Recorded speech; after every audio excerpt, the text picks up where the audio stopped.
The Galactic Defense Command Center was bathed in the crimson glow of emergency lights, as Lieutenant Raza Neal's tentacles skillfully navigated the quantum interface.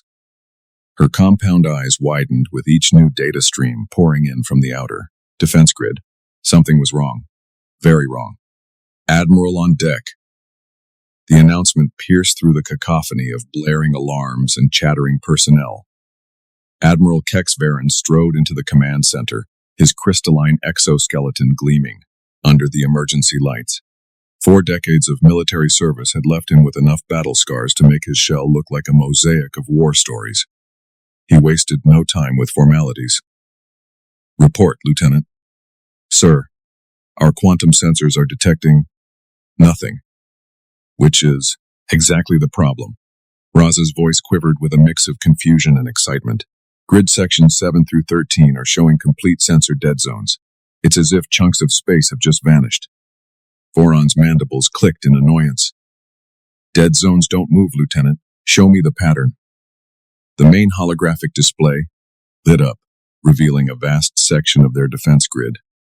True to Raza's words, black voids were appearing and disappearing across the display, moving in a way that defied natural phenomena. Curious, Voron leaned forward, his antenna twitching. Run a comparison with all known cloaking signatures. Already did, sir. No matches with Centurion Tech, Proxima stealth drives, or even those experimental Orion Confederation designs. Raza paused, her tentacles twisting nervously. But there is one correlation. The Admiral's compound eyes narrowed. Spit it out. Lieutenant, the pattern matches old reports about the human ghost ship, the Phantom. The command center fell silent. Even the usually chatty strategic intelligence officer, Commander Pax, stopped his endless stream of probability calculations. Varen barked out a laugh that sounded like grinding crystals. The Phantom? That's a bedtime story used to scare young larvae. Next, you'll tell me the humans have managed to bottle black holes for fuel. With all due respect, Admiral, Commander Pax interjected, his wings buzzing slightly with nervous energy. There have been 16 confirmed sightings in the past solar cycle alone, all from reliable sources. Reliable sources? Voron's crystalline fingers drummed against the command console. You mean the same reliable sources that claimed humans had developed faster-than-light coffee makers? Or perhaps the ones who swore they saw a human ship phase through a planet? As if responding to his skepticism, the holographic display flickered, revealing new data. The command center was a hive of activity, with alarms blaring and personnel scrambling to make sense of the strange readings. The dead zones were moving, faster now, forming a clear pattern that was heading straight toward the Arcturus defense line. Sir, Raza's voice rose an octave. Energy readings are off the scale. Whatever it is, it's dropping its cloak. The command center's main viewport transformed into a massive screen, showing real-time footage from the defense line. Space itself seemed to ripple like heat waves over desert sand. Then, as if being painted by an invisible artist, a ship materialized. It was beautiful in a terrifying way, sleek black hull plates that seemed to absorb the starlight. There were no visible weapon ports, yet the sense of lethal capability radiated from every curve. It was smaller than their capital ships, but something about its presence made their mighty dreadnoughts look like toys in comparison.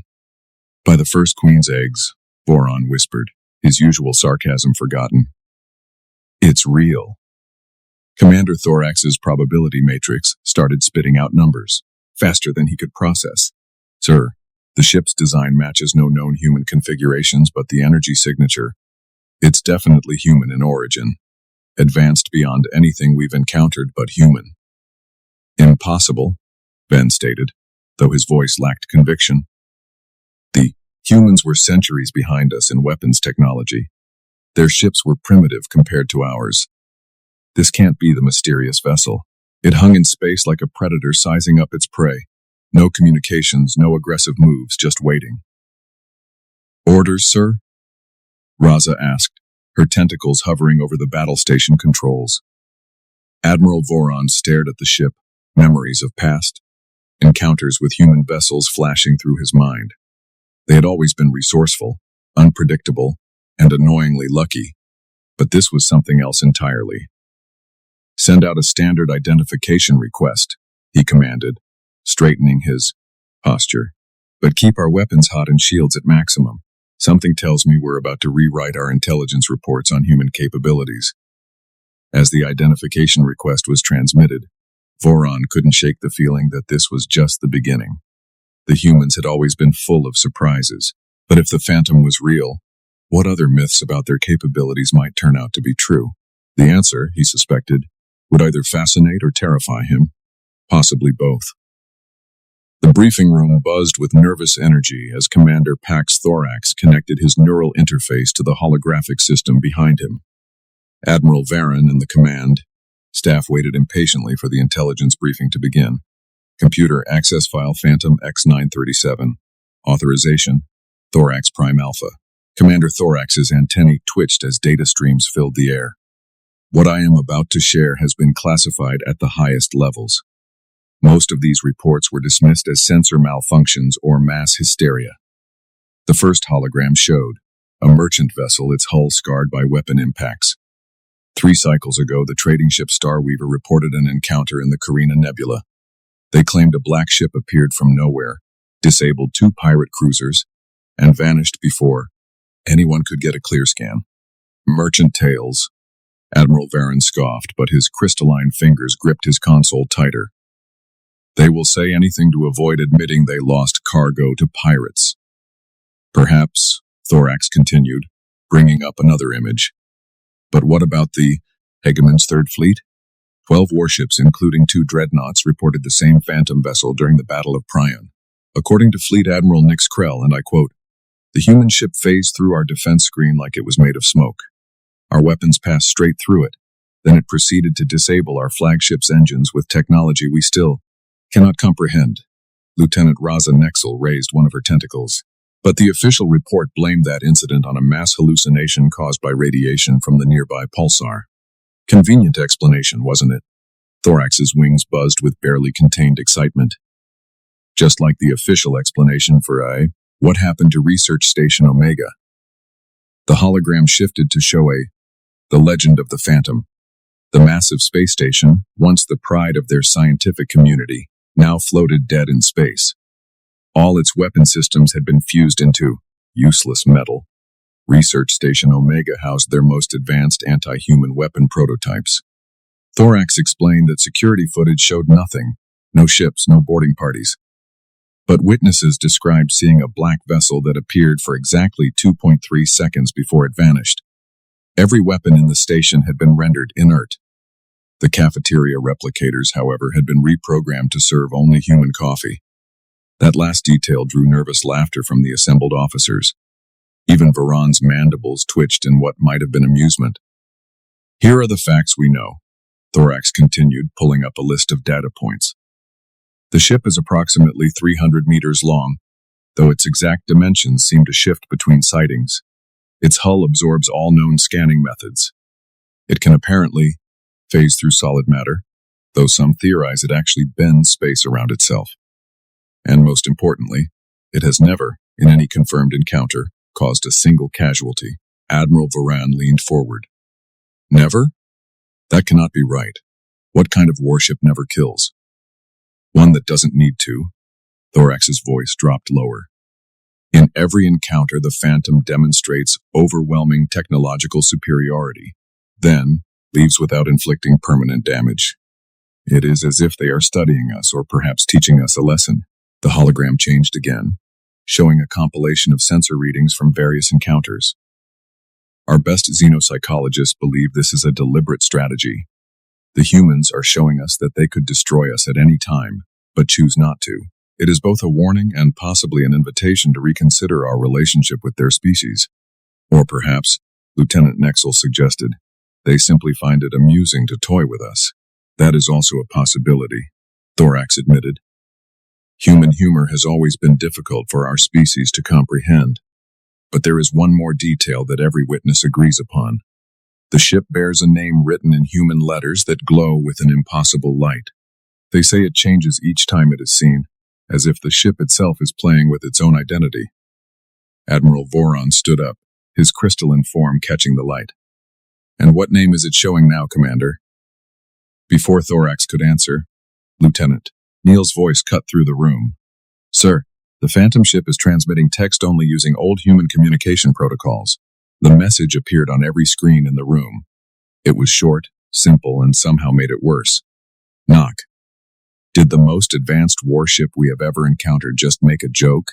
Baron asked, his voice a mix of disbelief and resignation. I said, sir. Thorax replied, his wings buzzing faster now. Human humor is difficult to comprehend, though I believe in this case we are expected to ask, who is there? The room fell silent as they all stared at the message, wondering if the humans had somehow turned warfare into a cosmic joke. And with even more concern, they wondered if they were all part of the punchline. No one in the command center dared to respond to the human ship's message. The tension was broken by the sudden wail of proximity alarms. Multiple ships dropping out of hyperspace, Lieutenant Raza Nexel announced, her tentacles dancing across the controls. Pirate signatures, a lot of them. Admiral Voron's crystalline form straightened. 37 vessels, mostly corvettes and frigates, but I'm reading 3 heavy cruisers. Raiders from the Crimson Claw faction. Wonderful timing. Voron muttered. Status of the Phantom? Voron asked. Still holding position, sir. No change, Raza replied. Wait, Raza's compound eyes widened. Sir, the human ship is transmitting again. The message flashed across their screens. Mind if we help? We've been wanting to demonstrate our capabilities to a proper audience. Commander Thorax's wings buzzed with excitement. Did they know the pirates were coming? Were they waiting for this? Target lock, Raza shouted. The pirates are targeting both us and the Phantom. Energy signatures indicate they're charging their weapons. Admiral Voron clicked his mandibles. Deploy the fleet in defensive formation Delta. Power up all weapon systems. Let's see what our mysterious human friends can do. He never finished the sentence. The Phantom moved. One moment it was hanging motionless in space. The next, it was among the pirate fleet, moving with impossible grace. No acceleration, no engine flare. It simply was there. By the first queen, Raza whispered. The legends didn't do it justice. The pirate fleet opened fire. Energy beams and plasma torpedoes streaked through space. The Phantom didn't dodge. It didn't need to. Every shot passed right through it. The chase continues, pirates attack. The pirate ship's energy beams and plasma torpedoes passed through the Phantom as if it were made of smoke. Sensor analysis, Voron demanded. Impossible to get a clear reading, sir, Thorax reported, his probability matrices struggling to make sense of the data. The ship seems to exist in multiple quantum states simultaneously. It's both there and not there, solid and intangible. The humans have somehow weaponized quantum uncertainty itself. The Phantom's response was devastating in its elegance. Beams of light, too pure and perfect to be natural, lanced out from invisible ports. Where they touched, pirate ship systems simply stopped working. No explosions, no hull breaches. Engines died, weapons fell silent. But life support continued to function perfectly. Sir, the human ship is systematically disabling the pirate fleet without causing a single casualty, Raza reported, amazement in her voice. Their precision, it shouldn't be possible. A Crimson Claw cruiser, easily 4 times the size of the Phantom, tried to ram the human vessel. The Phantom let it pass straight through its hull, then reached out with tendrils of light that looked like flowing mercury.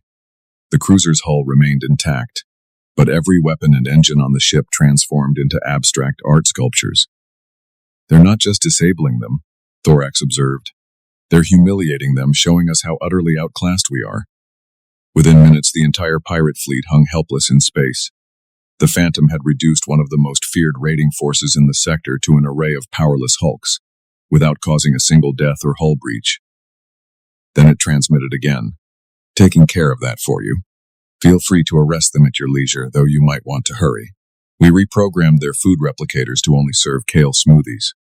Admiral Varen stared at the message, then at the disabled pirate fleet, then back at the message. Commander Thorax, what is kale? A human vegetable, sir, known for its nutritional value and controversial taste. Let's just say making someone eat only kale is considered a mild form of punishment in human culture. The Phantom was moving again, this time performing a series of maneuvers that should have torn any normal ship apart. It looped and spun through space, leaving trails of quantum distortion in its wake. Each movement seemed to bend the laws of physics themselves. They're showing off, Voron realized.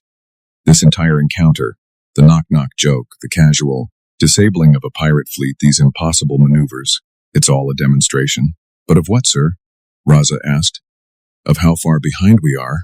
Voron's voice carried a mix of awe and concern.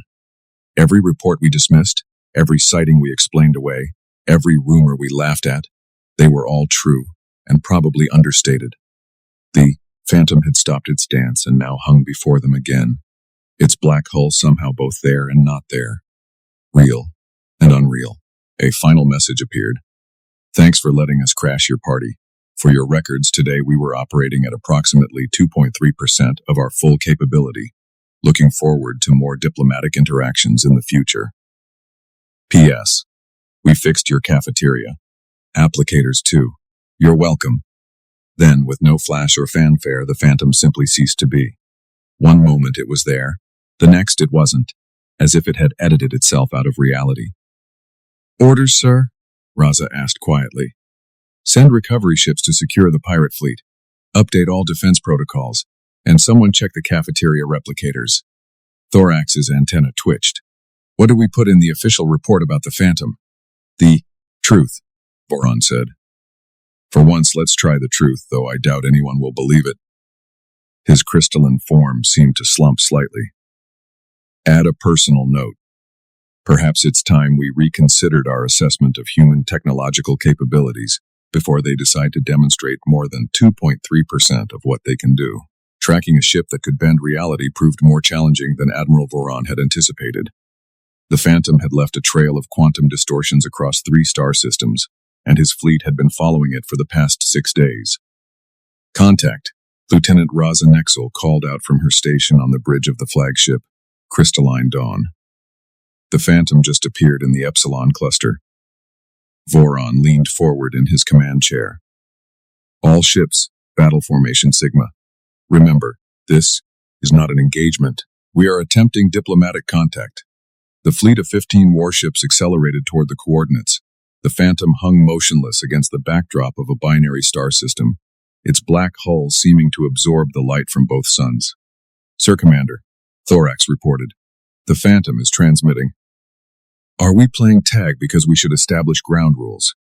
Also, your quantum wake trackers need calibration. We left those false trails on purpose. They have been leading you on a wild chase. Voron realized they had been testing their capabilities, their responses, their determination. Before he could issue new orders, the Phantom vanished again. This time it reappeared directly between 2 of their destroyers, close enough to see the strange patterns that rippled across its hull. Gravitational anomaly, Raza shouted. They're doing something to local space-time. The space around the Phantom began to twist. Stars seemed to bend around it, their light warping in impossible ways. 2 of their destroyers found themselves gently pushed apart by forces that defied their sensors. No damage to our ships, Thorax reported, his wings buzzing rapidly. They manipulated gravity itself to move our destroyers, but did so without stressing their hulls. The precision required for such an action. The Phantom disappeared again, this time reappearing simultaneously in 3 different locations. Multiple contacts. Raza's tentacles danced across her console. But which one is real? They're all real, Thorax said, his probability matrices overloading. Quantum superposition on a macroscopic scale. The ship exists multiple states until we try to interact with it. One of their cruisers, the Star Piercer, launched a volley of tracking probes. The probes passed through all 3 versions of the Phantom, then transformed into what appeared to be small robotic puppies that barked in Morse code. The probes are transmitting a message, Raza announced, trying to keep her professional composure. They say nice try, points for creativity, the puppies are yours to keep. Voron watched as the robotic puppies bounded through space, somehow managing to bark in vacuum. They're toying with us, sir, a new voice cut in. Captain Mia Vex of the destroyer Nightblade. We're picking up energy readings from all three Phantoms.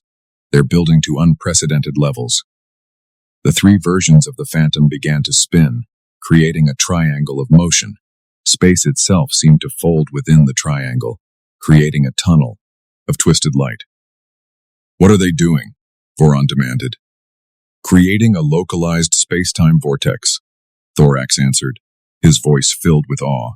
The energy required for this should be impossible to generate, let alone control. The vortex stabilized, and the Phantom, now a single ship again, slipped inside. The tunnel remained open. A new message appeared. Coming through, we found a shortcut to the Kaina Nebula, much more scenic than conventional FTL.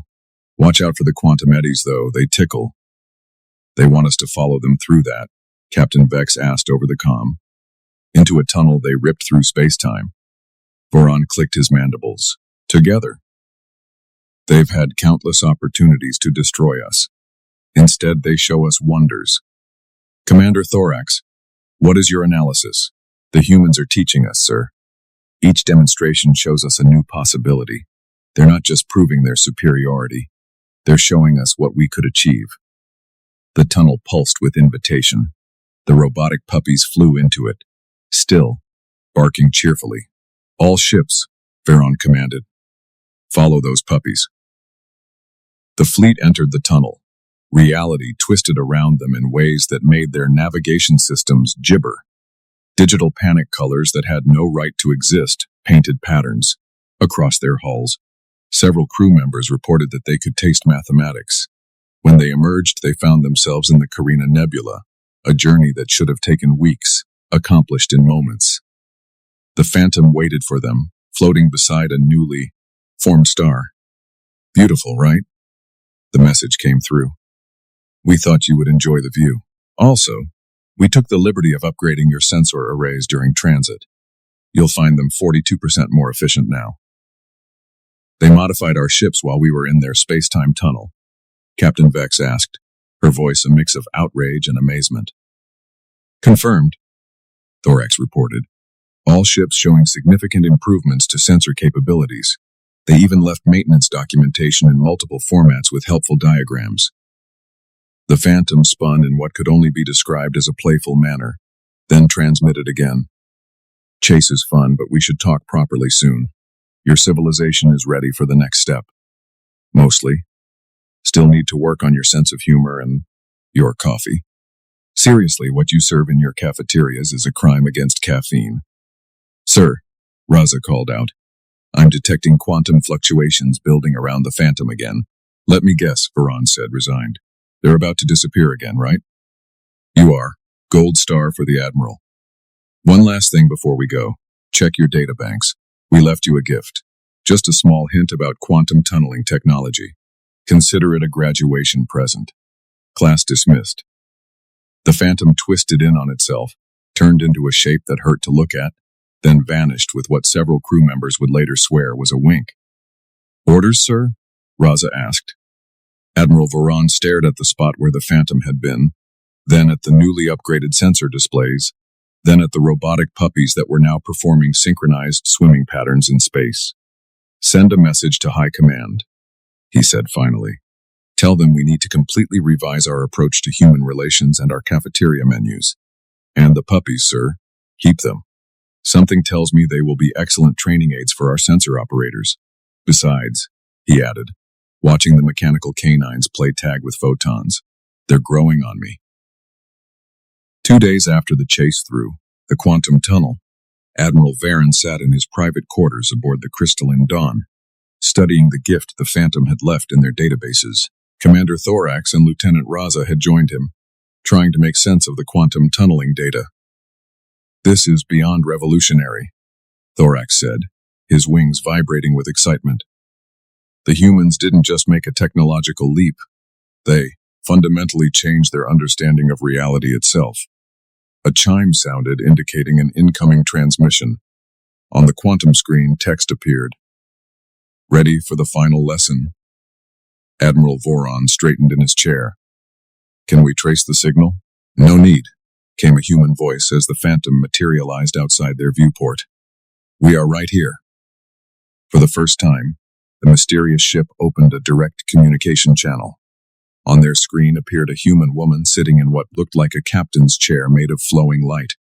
"Greetings, Admiral Voron. I am Captain Maya Chen of the USS Shinger, though you know us better as the Phantom." Voron's crystalline form reflected the light from the screen. "Finally, a proper introduction. Though I notice your ship's name has changed again." Maya laughed. "The ship's name changes because the ship itself exists in a state of quantum flux. It is simultaneously every possible version of itself. We simply collapse the probability wave when we need a specific configuration. A ship that is all ships," Thorax whispered.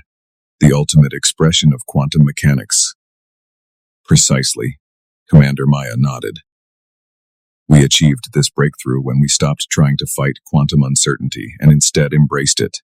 The Shinger is not just a ship. It is a physical manifestation of quantum probability." "But why the games?"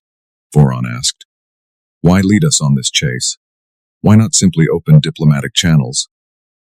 "Would you have believed us?" Maya raised an eyebrow. "Your civilization has always learned best through direct observation. We needed you to see, to experience, to understand. Each encounter was carefully calculated to expand your perspective." Lieutenant Raza's tentacles curled thoughtfully. "The pirates! You arranged that entire confrontation, did you not?" "Guilty as charged," Maya grinned. "Though the pirates were real enough, we just encouraged them to attack at the right moment. A practical demonstration of our defensive capabilities and the quantum tunnel." Voron pressed.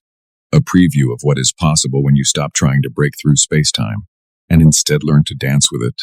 Maya gestured, and the space around the Phantom began to shimmer. "Your scientists were so close to this breakthrough. You just needed a little push to look at the problem differently." The ship's hull began to shift, revealing layers of technology that seemed to phase in and out of existence. Parts of it appeared to be made of pure mathematics given form. "The gift we left you," Maya continued, "contains the foundational principles. Not the complete technology, mind you. That would be like giving a fusion reactor to a civilization that had just discovered fire, but enough to point you in the right direction." "You are offering to guide us?" Voron asked. "We are offering to be your friends." Maya's expression turned serious. "Humanity has learned much since we achieved quantum integration. One of the most important lessons was that the universe is too vast and wonderful for any species to explore alone." As she spoke, the Phantom began to demonstrate its true nature. Parts of it became transparent, showing machinery that existed in multiple dimensions. Energy patterns danced across its hull, and configurations that made Thorax's probability matrices crash. "The ship you have been chasing never really existed," Maya explained. "What you saw was just one facet of what the Shinger can be.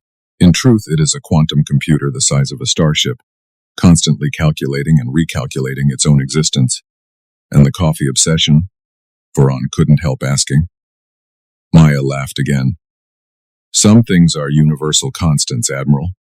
The human need for good coffee transcends even quantum mechanics." Speaking of which, a small quantum distortion appeared in Voron's office, leaving behind a steaming cup of what was undoubtedly real, Earth-made coffee. "A peace offering," Maya said, "and a promise of things to come. Your civilization stands on the brink of a new era. We would be honored to help you take that first step." Voron looked at the coffee, then at the impossible ship hanging outside his viewport, then at his officers. "I believe, Captain Chen, this is the beginning of a very interesting partnership. Just wait until you see what we can do with your food." "Replicators," Maya's eyes twinkled. "But first we should probably discuss the small matter of those robotic puppies. They were supposed to be a temporary demonstration, but I hear your crews have grown quite attached to them." "They have become unofficial mascots," Thorax admitted. "They are surprisingly good at detecting quantum fluctuations." "Keep them," Maya said. "Consider them a reminder that sometimes the most profound technological advances can come wrapped in unexpected packages." The Phantom, or the Shinger, or whatever it truly was, began to pulse with energy again. But this time, instead of disappearing, it extended a tendril of light toward the crystalline dawn. A new partnership. Instead of disappearing, the Phantom extended an invitation. Would you like a proper tour, Admiral? We promise to keep the quantum physics to a minimum, though we cannot guarantee the puppies won't try to teach your crew to play fetch with photons again. Voron stood, his crystalline form catching the light from the quantum ship. I believe, Captain Chen, we would be fools to refuse. As arrangements were made for the first official visit to the quantum vessel, Voron realized that every myth about the Phantom had been true. They had just failed to imagine how much more incredible the reality would be. The robotic puppies, as if sensing the historic moment, began performing a celebratory dance in zero gravity. Somehow they managed to bark the opening notes of both species' national anthems simultaneously. Quantum physics, it seemed, had a sense of humor after all.